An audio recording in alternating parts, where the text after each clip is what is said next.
What if the person you wanted your entire life suddenly wanted you back, but something about it just felt off?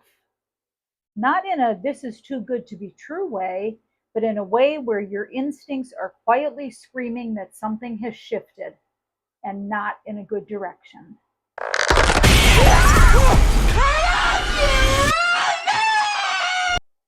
That's exactly where obsession starts to pull you in. Because this isn't a story about love finding its way. It's about what happens when desire crosses a line and you don't realize it until you're already standing on the wrong side of it. Hello, everyone. Welcome back to True Crime and Wine Couple. And today we're going to be talking about the 2026 psychological horror film Obsession. And we're going to keep this completely spoiler free so you can watch this whether you've seen it or not. So grab a glass of wine or your favorite beverage, red, white, and blue rocket pop for the 4th of July, and let's get started. And I will put a link. We are going to do another video that has full spoilers in it. So I'll put a link to that video in the comments, and it'll also be tagged at the end of the video. And as usual, we will be discussing the wine at the end of the video, so make sure you stay tuned for that. The best part. The best part, absolutely. Obsession is not a typical horror movie. There are no haunted houses, no obvious monsters, and no clear moment where you can point and say, okay, that's where everything goes wrong. Instead, it creeps up on you.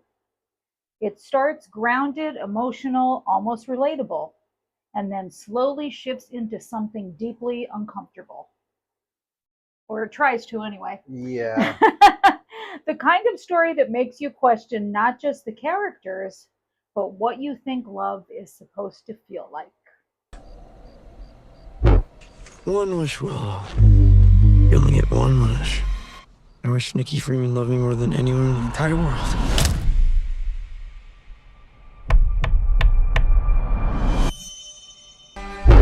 If you have any questions about how the wish works, or if you read the back of the box... Is it even real? Yeah, it's real. No, I know that Is her love real? Just because you chose this for her doesn't make it less real. At the center of Obsession is a lonely young man named Bear, someone who has spent years quietly fixating on his best friend Nikki. And not in a casual crush kind of way. This is deeper, heavier, more consuming. When a strange opportunity enters his life that seems to offer him exactly what he's always wanted, everything changes. At first, it feels like a miracle, like finally, after all this time, the universe is answering him. But very quickly, that perfect outcome starts to feel wrong. Nikki begins acting differently. Their connection shifts in ways that don't feel natural, and Bear is forced to confront a question that becomes the backbone of the entire film. If you had to choose between getting what you want and what's actually real, would you even notice the difference anymore? One of the strongest things about Obsession is how patient it is. It doesn't rush to scare you. Is that what you're calling it, patient? It doesn't rush to scare you. Instead, it builds discomfort through small changes, tone shifts, pauses in conversation, subtle behavior changes that you can't quite explain. It's the kind of horror that relies on recognition, not shock. You're not reacting because something jumps at you. You're reacting because something feels off, and your brain is trying to figure out when it started feeling that way. Some of the performances really carry this film, and some do not.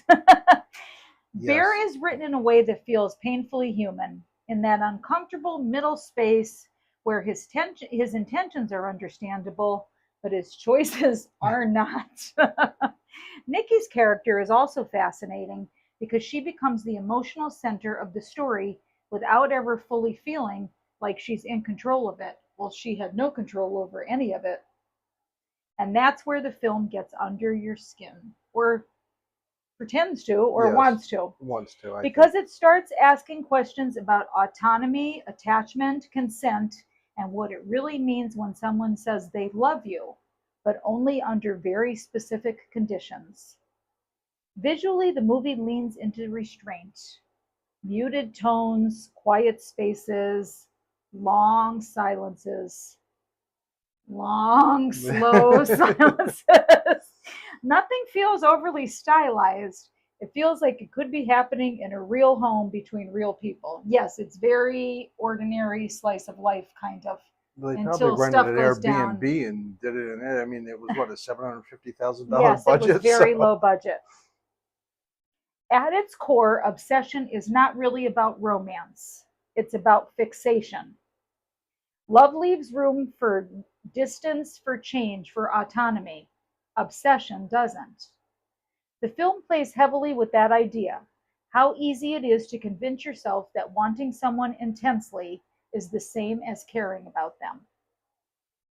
There's another layer here too, the idea that if someone finally gives you what you've always wanted, you might stop questioning whether it's actually healthy, because gratification can be disorienting, as we all know with these cell phones nowadays. yes, Instant gratification. You stop asking, is this right? And start asking, how do I keep this going? Or at least the character did. And that's where the tension builds. Not in violence or chaos, but in acceptance of something that doesn't quite feel right anymore. Love only the branch of a willow tree could conjure. It's weird how you two are dating all of a sudden. Like, super dating. I think Nikki is going through something. If you're going into this expecting a fast-paced horror film, this is not that. are we even calling it a horror film? Well, Like, I have a real issue with it being called a horror film. I don't think it is. I definitely think I would classify it as a psychological thriller. It's better than horror film. And yeah. maybe it's not even thrilling, No, it's but not. it's psychological. This is slow, psychological, and emotionally kind of heavy. Yeah. It is kind of heavy. Its intent is to make you sit in silence afterward and replay certain scenes in your head, trying to figure out what exactly felt wrong. Its intent. There are moments when nothing is happening on screen, but you have this feeling of dread. That's intentional. The horror here is not about what's shown, it's about what feels inevitable. And we can definitely agree on that, right? Yeah. Yep. Overall, Obsession is less about plot twists and more about emotional escalation. It's a study in attachment, desire, and how quickly wanting something badly can override your sense of reality. Some viewers are going to find it slow and not scary. It's more of a psychological thriller than horror. He got ahead of me. Some might find it uncomfortable in a way that they can't articulate, and that's kind of the point. It's not trying to entertain you in a traditional sense. It's trying to sit with you and linger. Okay. So what did you think? I Without was, spoilers. Yeah, I was not. I mean, if you look at the reviews, which are stellar, apparently this was shown at a film festival up in Toronto, picked up for like $12-14 million, which was like a record for this type of film. Rotten Tomatoes, at last look, I believe, had it at 94% positive rating. Why? I don't understand. I mean, to me, that's the horror. The horror that many people are actually thinking this is a good movie. I think it's timely with all the stuff that's going on out there about the manosphere. And it's about a dumbass dude. The dude was stupid. And how do you think the people in the manosphere are? I guess. I don't know. And but consent being an issue, and men feeling like they're entitled to having a woman's affection, like these incels out there. And I think that is what really resonated with audience. I think the timeliness of it. And also that for a horror movie, it's definitely just a slice of life. Like it could have, without the supernatural element, it could have happened to your best friend. It could have happened to Joe down the street. It could happen from the dude, like happened to the dude at work. Right. You know what I mean? And I think that's why it resonated with audiences. I mean, was it even a supernatural element? Wasn't it more of like a I believe dumbass thinking? No, I believe there was a Is supernatural that what it element. was? Okay. I believe guess. that. I mean, and this isn't anything you can't see in the trailer, so. But I believe, yeah, that when he made the wish, something supernatural and greater than the people took over. Okay. You know what I mean? But I think that's why. And I think there's so much out there in the media, and I'm not trying to be political or like be a raging feminist or anything, because I'm definitely a middle of the road person. But I definitely think that with all that's going on in society and these guys that want trad wives and these incels that think they're entitled to women and just what's happening out there, the shift against feminism and more toward traditional type of rules and things like that, I think that's what resonated with people. And I think there's a lot of guys out there, and dating nowadays is complete crap. Yes. And you keep showing me that website that just blows my mind on a daily basis. Oh yeah. If you want to like amuse yourself, dating profiles that make you cringe on Facebook, it's funny but sad at the same time, and it makes me very happy I'm in a relationship. Yeah. So yeah, I think that's why. But I think it definitely would have resonated with younger audiences more than people our age or older. Maybe. You know. Yeah, I was really looking forward to it because of the Me too. reviews. I thought it was going to be. In fact, we thought it was coming out last Friday? Thursday? We actually had to buy Apple TV. So we bought it so we could watch it the day it was released. And then we had to buy it. It wasn't released the day we thought it was going to be released. So then we had to wait another 5 or 6 days, and it still wasn't released on the day I thought it was going to be released. And it was finally released, and we watched it. And then we had to not only buy Apple TV for a month, which was stupid, then we had to rent it from Apple TV. Mm-hmm. So we had to pay for a month of Apple TV, which please remind me to cancel that subscription. And then we had to rent it. It was insane. I think another thing too, it's just about how shitty people have become. Oh, people have become extremely shitty, yes. Yeah, and I think that resonates with people too. Because I don't... Does it, though? I get the feeling that most people are just oblivious to it. No, I think a lot of younger people nowadays, even from speaking with, my students, both currently and who've graduated, they think people are shitty and they don't like society right now, Maybe, yeah, my employees are definitely reactive. Mm-hmm. To the things that go on during the day from the customer. So maybe. And where the hell is loyalty? Like there's no, it definitely speaks about loyalty for sure. Oh, 100%. And accountability. Yeah. And that's what everybody's saying today. Women can't take accountability. Men can't take accountability. Accountability is a big theme out there. I keep up on the current stuff, even though I'm old. And I try to stay away from it. One of us has to. So I think that is why it resonated, but I think you'll see younger people hyping this up versus people our age. I'll be interested to see how it performs going through the summer, right. Because there are a couple more movies coming out, and they're like ranking these horror movies. And again, I don't consider this a horror movie at all. No, it's nothing about it is a horror movie. But there's other ones coming out. And there's one that's actually has not been released yet. I don't remember what the name of it is, but it's actually getting a higher rating than this because apparently it's a thing that it's fluid. In other words, that the ratings will change as more people see it and respond to it. But there's a movie coming out that's supposed to be higher rated than this, but they think that once it comes out, it'll fall below this, and this will stay number one. And then there's a movie coming out at the end of the year that's supposed to be really good too. So I'll be interested to see if this continues the high ratings throughout the summer as more movies get released into the fall. If it does, I'll be amazed because that either means I'm not getting it, which is extremely possible because I don't get a lot of things. I mean, that's definitely on the table. Or people are just stupid, one or the other. What I'm interested in is if you're a viewer and you're Gen X like us, we're obviously, I'm not going to date myself, but we're used to, I think, the more stylized thrillers, Yes. the more jump scares. We grew up with slashers. Yeah.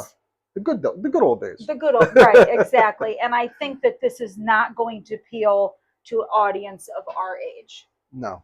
Unless maybe they're out there in the dating world, or they've given up dating for whatever reason. This. Right. So yeah, I think it's definitely it's for the younger crowd, I have to say. Okay. I'd say and that's possible. I'd say maybe mid 40s and younger. And younger. You know. Yeah, like if you grew up on Jason and Freddy Krueger and all that, you might be like, this sucks. Yeah. And we kept waiting for us to really like it, right? Yeah, we really did. And I have I think say, it's what, like an hour and 48 minutes or somewhere along it. So it's almost a 2-hour movie. It's not like it's one of those, 80-minute right, throw in your face. It's actually a full-length movie, and we kept waiting, and it never happened. No, it didn't. No. At least for me, it didn't happen. And I kept looking at you during the whole thing and going, are you like, is this going to get good? Do you like this yet? So I definitely think it's going to resonate with younger audiences. I think I think it could have been good. It could have been good. If they went more. It needed more. More. If you wanted to classify in horror, give us more of that. Now, I will say the actress who played Nikki, her name escapes me. I'd have to look it up. She was very, very good. I thought she was amazing. But then we compared her to Mia Goth, who we saw in X and in Pearl. Right. And you thought she wasn't as good as No, Mia Goth, right? not But at Mia all. Goth, I think, was absolutely amazing in X and Pearl. We watch a lot of horror movies, and the reason why we wanted to do this is because we kind of think it relates to true crime and popular issues today. Right. With consent and these incels and all this stuff. So. And if you don't know about consent, watch the tea video. There's this video about consent and tea, and whenever I feel like our students, because I have to see the stupid thing too. Whenever one of my students is like, he's touching me or she's touching me, I'm like, don't make me pull out the consent tea video. You're all gonna watch it. So we're curious if you've seen Obsession or if you're going to watch it. What did you think? Did it feel like a love story to you or something darker, or did you just think it was not really well developed and kind of boring? What do you think the line is between love and obsession? Let us know in the comments. We really want to hear your thoughts on this one. And if you'd like to just get our reaction about the characters, because we're going to do that as well, that'll be a video with spoilers. So so I'm going to link again. I'm going to link that in the comments and also at the end of the video. And before we get to the wine and everything else, like I said, at last look, I had Rotten Tomatoes at 94%, and I think it was that was the critic rating, that was the tomato meter, and the popcorn meter, however they say it, between the critics and the audience. I think they were both at 94%. What would you give it? 85. Which is a lot better than I give it a solid C, 75. My grades are maybe inflated. As per grade. Well, that's because you're half the year teacher. As per grade inflation. Yeah, I'm grading from the 1980s. You're grading in the premise was great. I think like you said, the premise was great, but it didn't really deliver for me. Not at all. Plus, I didn't like the main male character. I did not find him likable. But I thought the girl who played Nikki was amazing. What was the name of the dude that I said he reminds me of? Who was that actor? The one from was it what? You could tell I don't really listen to him much. We've been together The too Joker. Joaquin Phoenix. What? Joaquin Phoenix. Is that what his name is? Yeah, Joaquin Phoenix. Yeah. If you look at him in like certain light, yes, he did look like Joaquin Phoenix, and he also acted like him too. You think? Yeah, because he.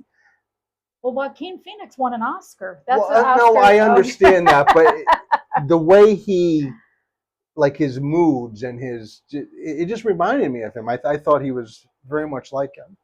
Yeah, he was a sad soul. I could see where you maybe made the maybe you made the or a weirdo, because he's a the weirdo. correlation between well, he's an amazing actor. Yeah.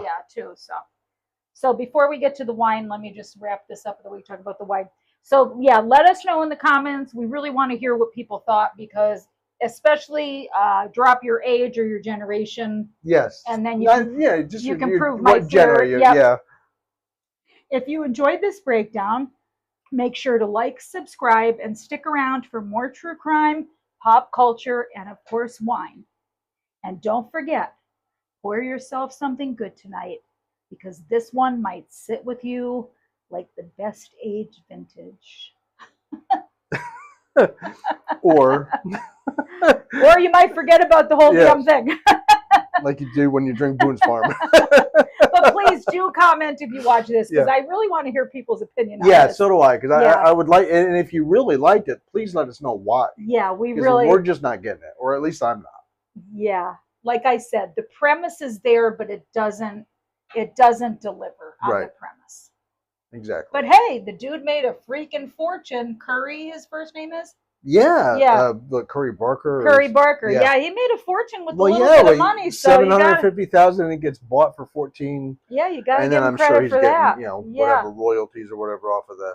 Oh, and shout out to Haley Fitzgerald, who is one of my favorite dancers. I watch her on Kyle Hanganai's. I can't pronounce his last name. Videos. He's an amazing choreographer, and I was so excited to see Haley Fitzgerald in it. Like, I recognize her. I know I know her, and then I looked it up, and I was like, oh my god, it's Haley Fitzgerald.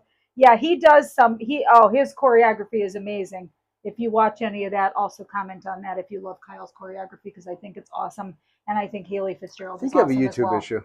I probably do. I probably spend too much time on YouTube. I think I can figure out our own channel better if I have such a YouTube issue.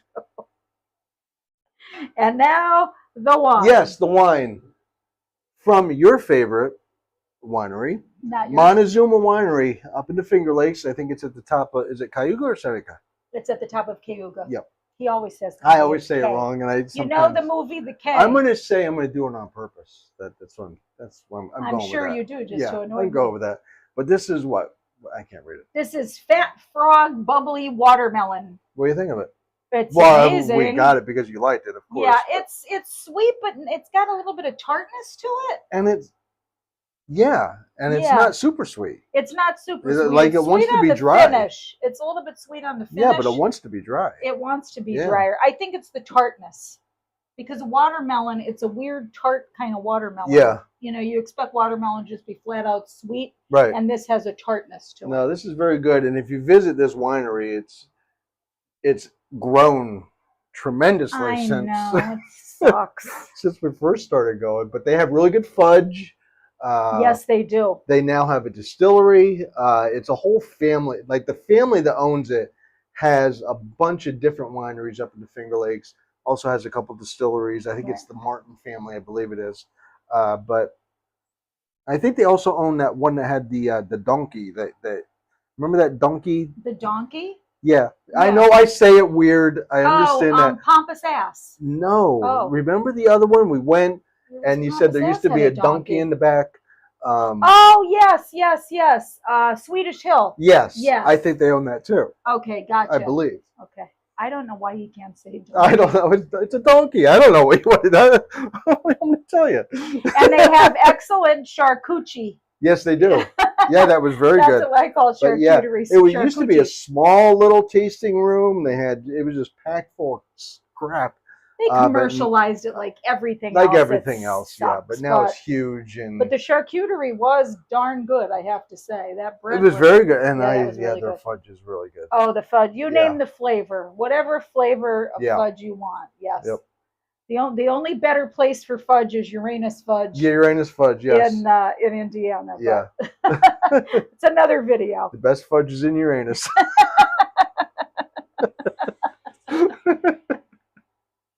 But anyway. Pete makes it awkward. There you go. Way to make it awkward, Pete. So we are a true crime and wine couple, and Pete is dribbling on Yes, I am. himself. Let us know what you think. Let us know if you like us covering horror movies. And we'll be drinking the same wine in the next video where we have the spoilers, so this will be empty. Yeah, so we won't be talking about the wine anymore because you don't want to hear it twice if you watch both. So. Right. But like I said, let us know what you think. Definitely. If you want to see us cover more horror movies, we would love to do that because we love horror movies. Yes, we do. So I force you to watch all No, I love movies. horror movies. You love them too. Yeah, absolutely. Another thing we have in common. Yep.